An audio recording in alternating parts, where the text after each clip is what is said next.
उपराष्ट्रपति ने बेंगलुरु में नादप्रभु श्री केम्पेगौड़ा की 517वीं जयंती पर उन्हें श्रद्धांजलि अर्पित की। बेंगलुरु की मिनी भारत के तौर पर पहचान केम्पेगौड़ा की दूरवर्ती सोच का सबूत है। उपराष्ट्रपति टिकाऊ विकास, सामाजिक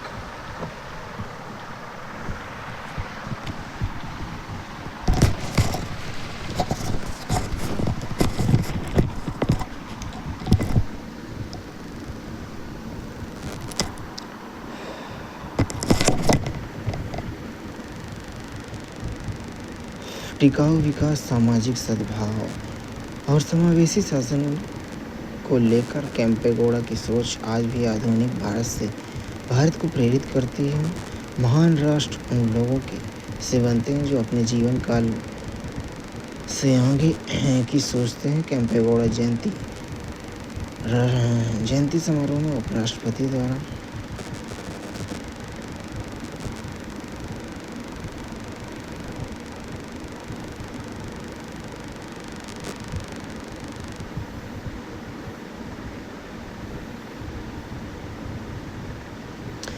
उपराष्ट्रपति ने अंतर्राष्ट्रीय एमएसएमई दिवस 2026 समारोह में भाग लिया। एमएसएमई के लिए प्रमुख डिजिटल पहलों का शुभारंभ किया। गुणवत्ता, नवाचार, प्रौद्योगिकी को अपनाना लघु और मध्यम उद्यम की दीर्घकालिक सफलता के लिए आवश्यक है।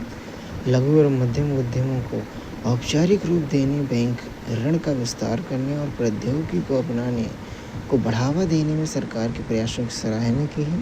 प्रौद्योगिकी और कृत्रिम बुद्धिमत्ता को खतरे नहीं अवसर के रूप में अपनाना चाहिए। उपराष्ट्रपति ने अपनी उद्यमशीलता की यात्रा को याद किया और युवाओं को कड़ी मेहनत सीखने को अपनाने को प्रोत्साहित किया। भारत के उपराष्ट्रपति सीपी राधाकृष्णन ने आज नई दिल्ली स्थित डॉक्टर अंबेडकर अंतर्राष्ट्रीय केंद्र में आयोजित अंतर्राष्ट्रीय लघु और मध्यम उद्यम दिवस 2026 के समारोह में भाग लिया।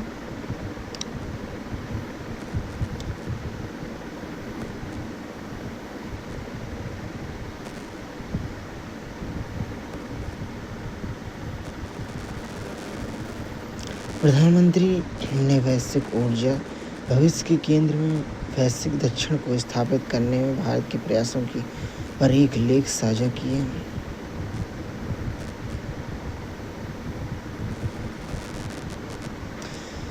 सेशेल्स की यात्रा 27 से 29 जून 2026 से पहले प्रधानमंत्री का प्रस्थान वक्तव्य।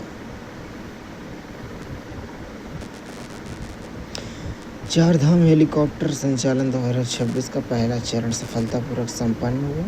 सुरक्षा नियमों का कड़ाई से पालन सुनिश्चित करते हुए संचालन बिना किसी घटना के पूरा हुआ।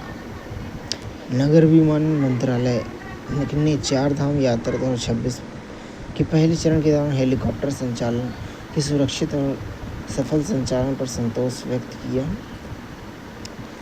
हेलीकॉप्टर का संचालन का पहला चरण अप्रैल 2026 में चार धाम यात्रा की शुरुआत के साथ शुरू हुआ। 26 जून 2026 को समाप्त हुआ। इस अवधि के दौरान प्रतिदिन लगभग 400 हेलीकॉप्टर उड़ानों का संचालन किया गया। कुल 12,032 शटल उड़ानों ने 47,464 तीर्थयात्रियों की यात्रा को सुगम बनाया, जबकि अतिरिक्त 2,065 चार्टर उड़ानों ने 11,715 तीर्थयात्रियों को सेवाएं दी, जिससे पूरे चार धाम क्षेत्र में सुरक्षित, विश्वसनीय और कुशल कनेक्टिविटी प्रदान की गई।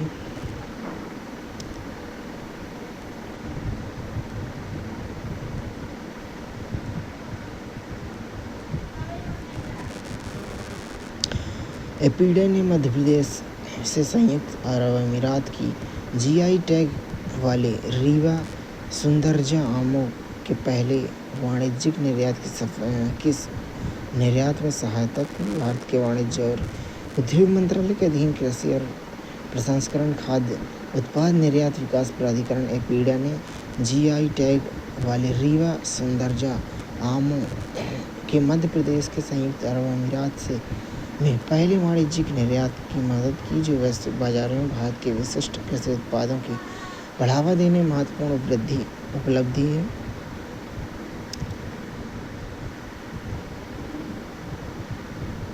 पहली वाणिज्यिक जीआई टैग वाले रीवा सौंदर्य आमों की पहली वाणिज्यिक निर्यात खेप में 1 मीट्रिक टन आम शामिल है और यह 26 जून 2026 को Messrs salt range foods private limited द्वारा संयुक्त अरब अमीरात को निर्यात की गई ऐतिहासिक खेप।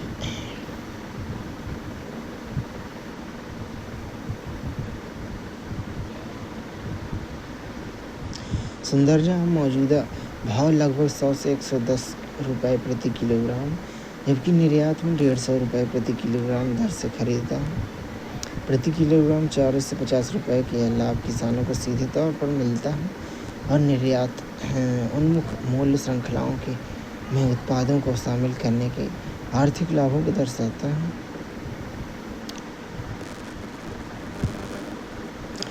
केंद्रीय गृह और सहकारिता मंत्री श्री अमित शाह जी ने आज गांधीनगर से गुजरात के लिए भारत टैक्सी का शुभारंभ किया। अहमदाबाद, सूरत, राजकोट सहित गुजरात के सभी बड़े शहरों में 2 व्हीलर ऑटो और 4 व्हीलर 3 श्रेणियों में शामिल शुरू किया गया। प्रधानमंत्री नरेंद्र मोदी जी ने सहकार से समृद्धि के मंत्र को मोबिलिटी के क्षेत्र में चरितार्थ करते हुए आज भारत टैक्सी सारथियों के जीवन के बदलाव ला रही है। भारत टैक्सी से जुड़े 7 लाख सारथी चालक ही इसके मालिक हैं, जिससे उन्हें समान सुरक्षा और समृद्धि मिल रही है। स्पर्धी कंपनियों द्वारा अचानक दाम घटाना भारत टैक्सी की एंट्री रोकने की कोशिश है ताकि वे फिर मनमानी कर सकें, पर भारत टैक्सी सेवा के संकल्प के साथ मैदान में डटी रहेगी। आगामी 2 वर्षों में भारत टैक्सी 500 से अधिक शहरों और कस्बों तक पहुंचेगी। वहीं 31 जुलाई से पहले देश में 7 प्रमुख शहरों में इसकी सेवाएं उपलब्ध हो जाएंगी। ड्राइवर और सारथी की अवधारणा से यही मूल अंतर है। निजी कंपनियां उन्हें केवल ड्राइवर मानती हैं, जबकि भारत टैक्सी उन्हें सारथी का सम्मान देते हैं। भारत टैक्सी में सारथी केवल ड्राइवर नहीं बल्कि शेयर होल्डर है, भी किसी ऐप कंपनी पर निर्भर नहीं। भारत टैक्सी को सफल बनाने की सबसे बड़ी जिम्मेदारी सारथियों और ग्राहकों की है। तत्कालिक लाभ के बजाय आगे आकर इन्हें अपनाएं। भारत टैक्सी सारथियों की अपनी कोऑपरेटिव है। यह ऋण में सहायता, बीमा, सुरक्षा, बिजनेस एक्सपेंशन और मॉडल को भी पोषित करेगी। भारत टैक्सी ने Gujarat metro rail corporation, Gujarat state cooperative bank, traffic police, Ahmedabad airport और पश्चिम बंगाल के साथ MOU किए हैं।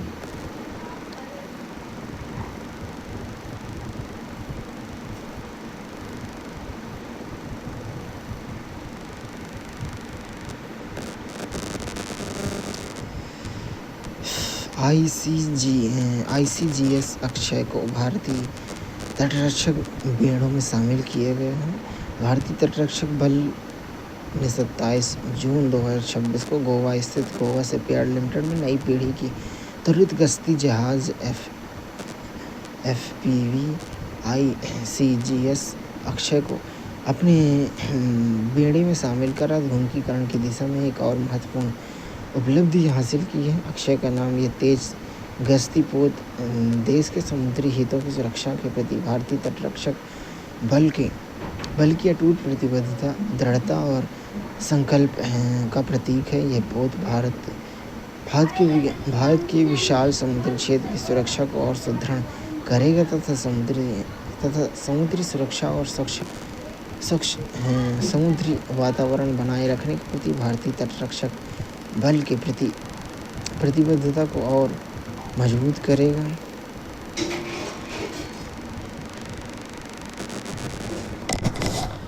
बहादुर सैनिकों का सम्मान।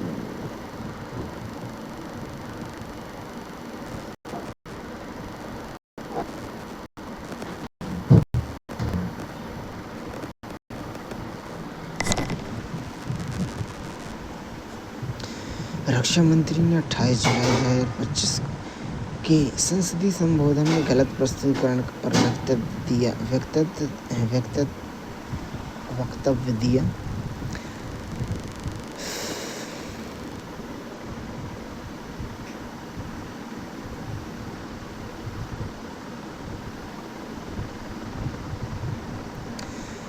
आईएनएस इच्छुक सेसेल्स के पोर्ट विक्टोरिया में पहुंचे हैं।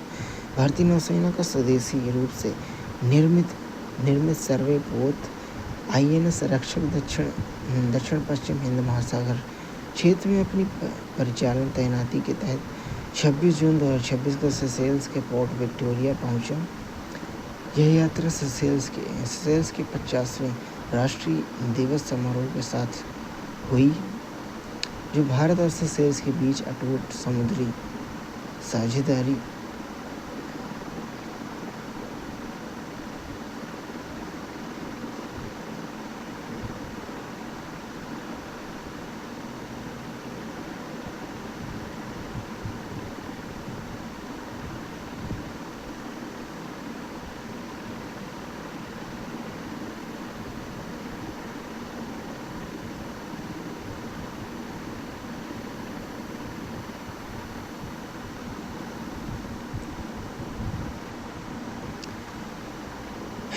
आईएनएस इच्छुक की तैनाती महासागर क्षेत्र में सुरक्षा और विकास के लिए पारस्परिक समय उन्नति परिकल्पना के अनुरूप मित्र देशों के साथ समुद्री साझेदारी मजबूत करने, हिंद महासागर क्षेत्र में शांति, सुरक्षा, स्थिरता बढ़ाने के लिए भारत की प्रतिबद्धता की पुष्टि करती है।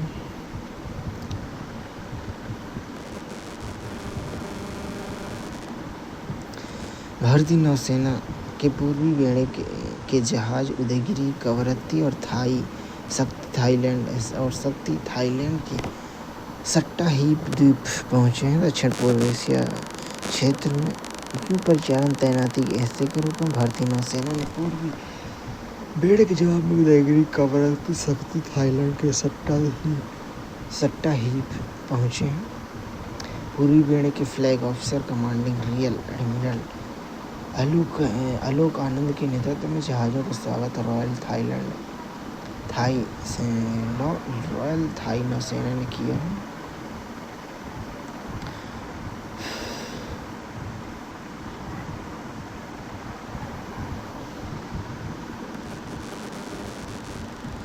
भारतीय नौसेना का विशाल पोत आईएनएस सुदर्शनी अमेरिका के बाल्टीमोर पहुंचा है।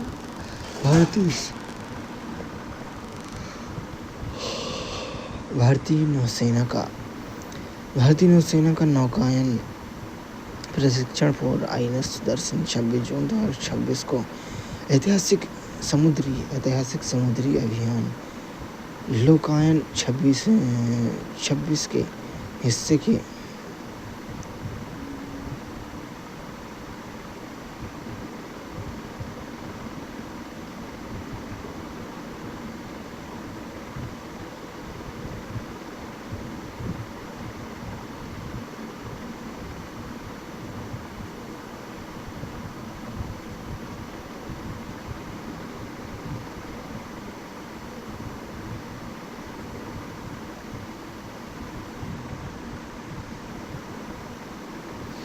अमेरिका की अपनी यात्रा के दौरान यह जहाज अमेरिका की 250वीं वर्षगांठ के उपलक्ष्य में आयोजित होने वाले सेल 250 मैरीलैंड समारोह में पहले समुद्री गतिविधियों सामुदायिक संपर्क गतिविधियों में भाग लेगा।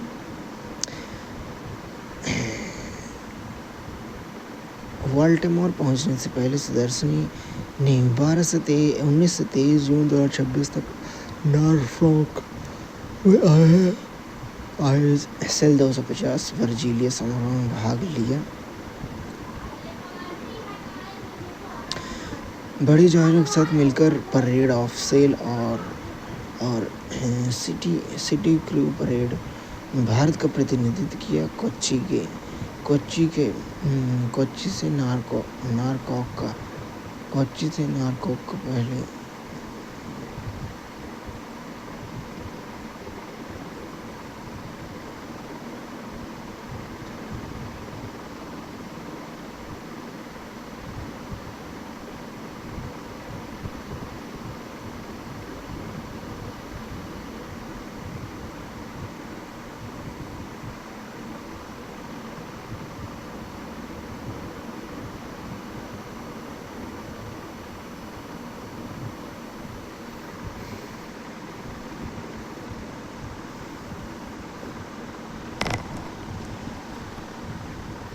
डिजिटल इंडिया को 11 वर्ष पूरे होने जा रहे हैं। Artificial intelligence, semiconductor manufacturing, digital public infrastructure और किफ़ायती डिजिटल कनेक्टिविटी के माध्यम से प्रौद्योगिकी आधारित विकास के भारत के अगले चरण को बढ़ावा मिल रहा है। भारत सेमीकंडक्टर परियोजनाओं में 1.64 लाख करोड़ रुपए का निवेश स्वीकृत। इलेक्ट्रॉनिक्स भारत की तीसरी सबसे बड़ी निर्यात श्रेणी, 45,000 से अधिक जीपीयू के साथ समझौता।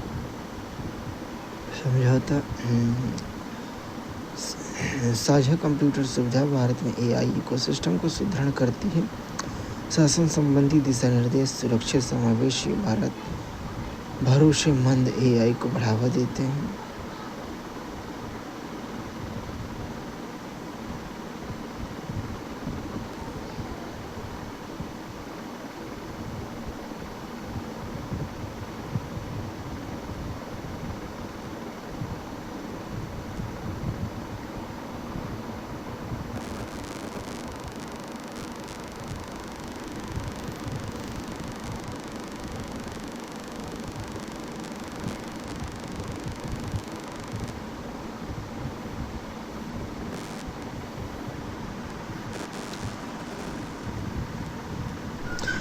केंद्रीय स्वास्थ्य मंत्री जेपी नड्डा 29 जून 2026 को आरोग्य सेतु 2.0 स्वास्थ्य क्षेत्र के लिए अन्य डिजिटल पहल का शुभारंभ करेंगे।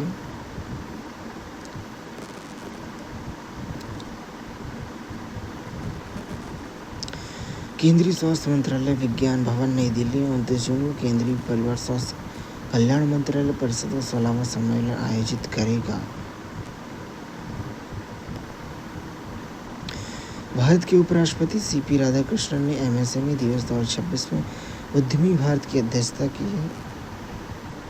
सभी 22 अनुसूचित भारतीय भाषाओं में बहुभाषी एआई सक्षम सेवाओं के साथ डिजिटल समावेशन का विस्तार किया गया है। एमएसएमई दिवस 2026 में सरकारों के एक लचीले प्रौद्योगिकी संचालित और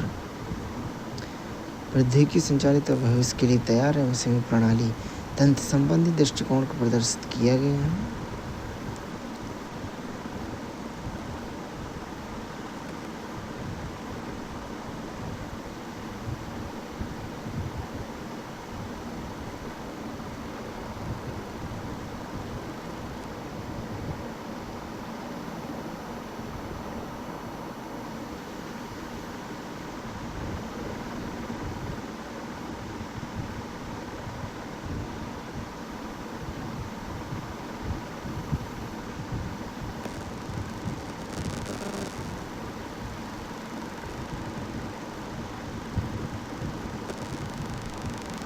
डॉक्टर दिवस की पूर्व संध्या पर डॉक्टर जितेंद्र सिंह भविष्य में सटीक चिकित्सा पद्धति पर प्रकाश डालते हैं।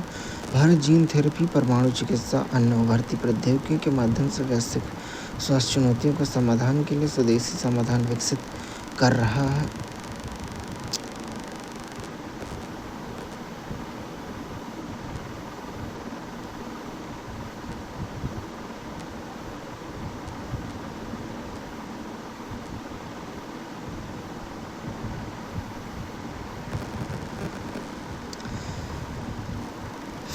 श्री सर्बानंद सोनोवाल ने गोवा के नए कैप्टन ऑफ पोर्ट टर्मिनल भवन का उद्घाटन किया। गोवा वाटर मेट्रो को प्रथम चरण के कार्यान्वयन की प्राथमिकताओं के अंतर्गत शामिल करने की घोषणा। गोवा में समुद्री विकास रोडमैप को बोर्ड, जहाज निर्माण नीति और मास्टर प्लान से मिली नई नीति, हरित बंदरगाह का दर्जा प्राप्त कर मारवा गोवा बंदरगाहों में स्थापित किए गए मानदंड, प्रमुख अवसंरचना विकास को मिली गति।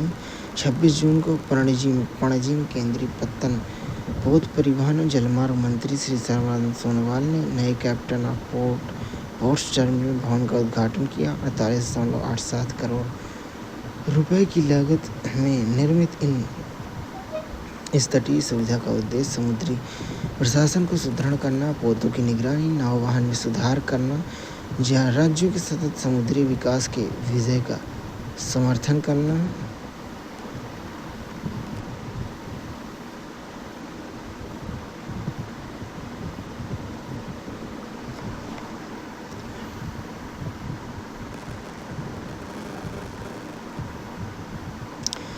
कौशल महोत्सव वारंगल 2026 में तेलंगाना के 1000 से अधिक युवाओं को नौकरी के प्रस्ताव मिले।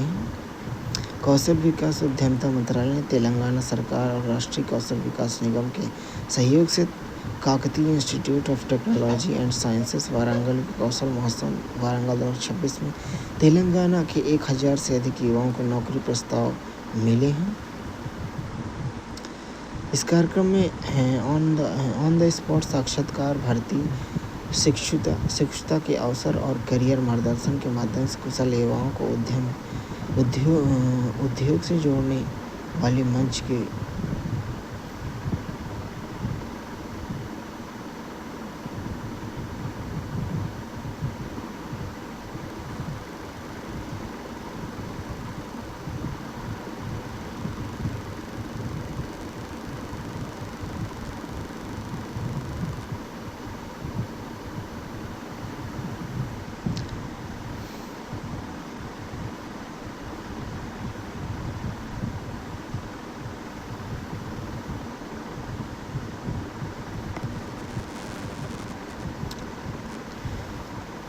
भारत सरकार में विभिन्न पदों पर सीधी भर्ती। यूपीएससी ने भारत सरकार के विभिन्न पदों पर सीधी भर्ती पात्र उम्मीदवारों को आवेदन आमंत्रित किए।